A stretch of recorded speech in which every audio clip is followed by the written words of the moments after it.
Love the beauty of our solar system? Check the links below for new displays.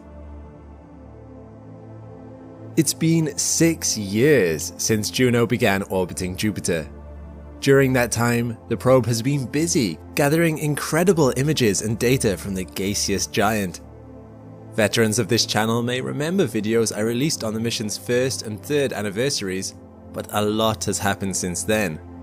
In 2021, Juno began its extended mission beyond the initially planned 37 orbits to include flybys of Jupiter's icy inner moons, Ganymede, Europa, and eventually Io. It's been over 2 decades since Galileo visited these moons, and by studying changes in them, NASA hopes to understand what might be going on beneath their icy surfaces. And without letting the cat out of the bag too soon, that appears to be a lot. Also, thanks to the probe's powerful cameras, JunoCam, and its Stellar Reference Unit navigation camera, Juno is taking some of the very best images we've had of these icy moons. So, with the long-running mission's end on the horizon, as NASA plans to decommission the probe in September 2025, now seems like a good time to ask, what has Juno seen? I'm Alex McColgan and you're watching Astrum. Join me today as we view the stunning highlights of Juno's extended mission and unpack the surprising discoveries that are already changing our understanding of the Jovian system. Let's start with a quick recap. Juno launched from Cape Canaveral, Florida in August 2011. After traveling for 5 years and 2.8 billion kilometers, the space probe began orbiting Jupiter on July 5, 2016. After completing most of its primary objectives, NASA extended Juno's mission and set its sights on some of Jupiter's largest moons. In total, the extended mission will add 42 orbits, or perijoves, by 2025, at the end of which, NASA will deorbit the probe by burning it up in Jupiter's atmosphere to avoid potentially contaminating those moons. This procedure is in accordance with NASA's planetary protection guidelines, but it's of special importance in Juno's case. Scientists have long wondered whether there could be life on Jupiter's inner moons, and NASA doesn't want to muddy up any future discoveries that could be made there. So, on the 7th of June 2021, Juno performed its close flybys of Ganymede, using a gravity assist to bring its orbital period from 53 days down to 43 days. Juno had already performed a distant flyby of Ganymede in 2019, when it reached a proximity of 97,000 kilometers, but this one brought the probe within just 1,000 kilometers of the moon's surface. In this photograph captured by JunoCam, you can see nearly half of Ganymede's total surface in breathtaking detail. For reference, the resolution is about 1 kilometer per pixel. I love the crisp rendering of Ganymede's unique structural features. You can practically feel its texture with your fingertips. Notice how the icy surface is littered with craters, light and dark patches, and long striations. The darker areas show older terrain, which is heavily cratered, whereas the lighter areas are comparatively younger and less cratered. But what about those long striations?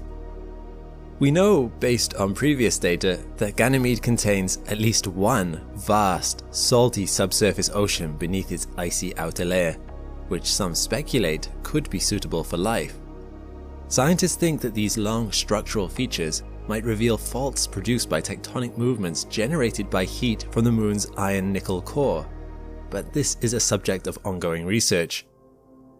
This image, taken from the same flyby on the 7th of June, shows Ganymede's Tross crater in greater detail. The reason it appears so bright is that it's covered in ice. Here is another image from the 7th of June which I find remarkable. It's a photograph of Ganymede's dark side, and it was taken by Juno's Stellar Reference Unit navigation camera. The Stellar Reference Unit was designed to keep Juno on course using starlight, which makes it ideal for photographing low light conditions. For scale, the resolution is between 600 and 900 meters per pixel. Again, notice the moon's long striations and craters, some of which are stacked on top of each other. I've seen a lot of photos of Ganymede, many of which I've covered previously, but I'm floored by the level of detail Juno was able to capture in such low light conditions. Interestingly, one of the most surprising discoveries from the mission came not from the orbiter itself, but from Hubble. Yes, that Hubble. Allow me to explain. You see, to support Juno's exploration of the Jovian moons, NASA asked Hubble to monitor Ganymede's ultraviolet signals. Ganymede has an atmosphere, albeit a very thin one, and one of NASA's goals was to find traces of oxygen they long suspected was hiding there.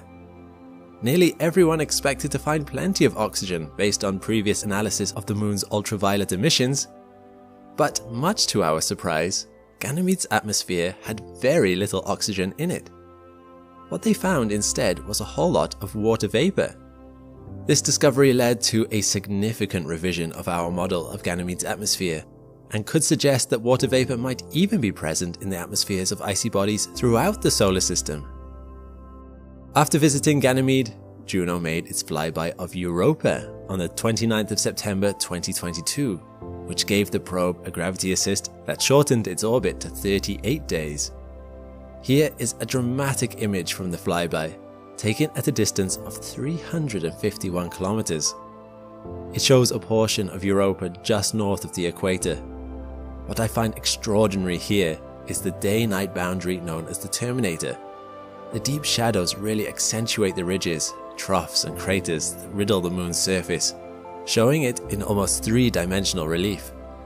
Scientists think that Europa, like Ganymede, harbors a vast ocean beneath its icy exterior, but new findings suggest there could be a lot more going on than the simple ocean crust model would have you believe. What do I mean by this? Well, hold that thought as we study the next image. This photograph was taken by Juno's Stellar Reference Unit camera and shows a zoomed-in portion of Europa's surface.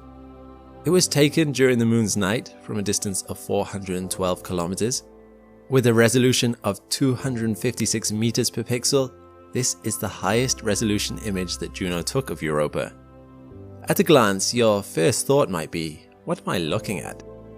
Well, what you're seeing is a heavily fractured region of Europa's surface, crisscrossed with grooves and ice ridges. And that oddly shaped dark patch just to the right of center could yield important clues as to what's behind this geological complexity. Scientists believe this darkened area shows an eruption occurring below the surface ice. The thing is, Europa's icy shell is over 10 kilometers thick. Imagine the pressure needed to penetrate so much ice. However, a new paper published by American Astronomical Society proposes a groundbreaking new theory, pardon the pun, with a different explanation. According to the paper's authors, Europa's cryovolcanic activity shows evidence of brine reservoirs trapped within the icy outer crust.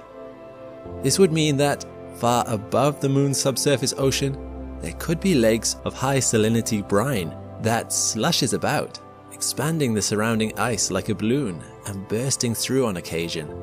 It's a compelling theory, but to prove it, we may have to wait for the European Space Agency's Clipper mission, which will reach Europa sometime in 2030. I know that's 8 years away, but it's not too early to mark your calendars. Let's head back to Jupiter one more time. You see, while Juno was paying visits to Ganymede and Europa, it also solved a big mystery, one that goes back more than 40 years. When the Voyager mission first visited Jupiter in 1979, the probes detected mysterious flashes in Jupiter's atmosphere. Scientists assumed that these were lightning flashes similar to those we see on Earth, meaning water would have to be present in all its states: solid, liquid, and gas.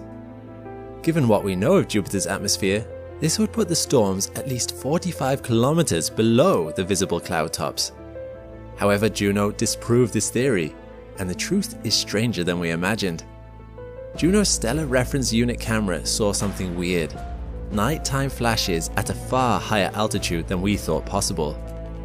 Given the incredibly cold temperatures at this altitude, reaching below -88 degrees Celsius, scientists deduced that the storms were made of ammonia water-based clouds, a phenomenon that doesn't exist here on Earth.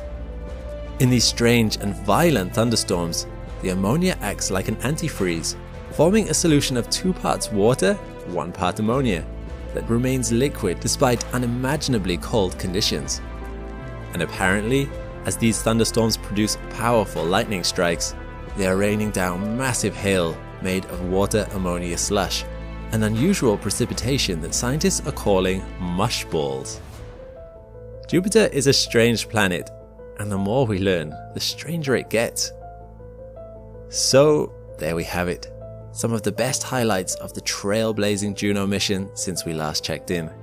The next stop for Juno will be Io sometime in 2023, and personally I can't wait to see what's in store.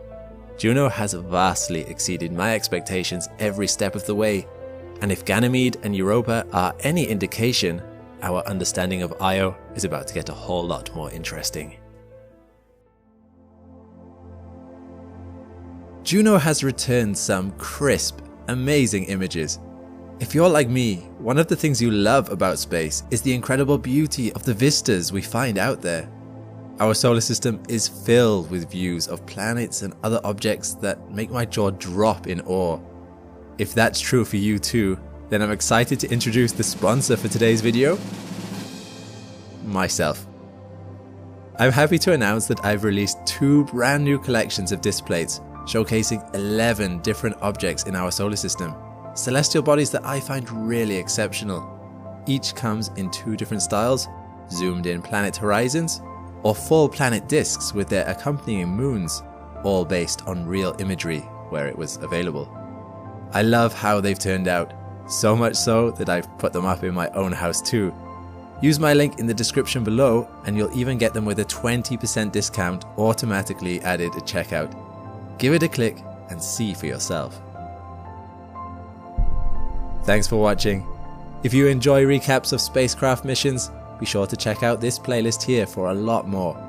And thanks to my patrons and members for your support. If you want your name added to this list, check the links below. All the best and see you next time.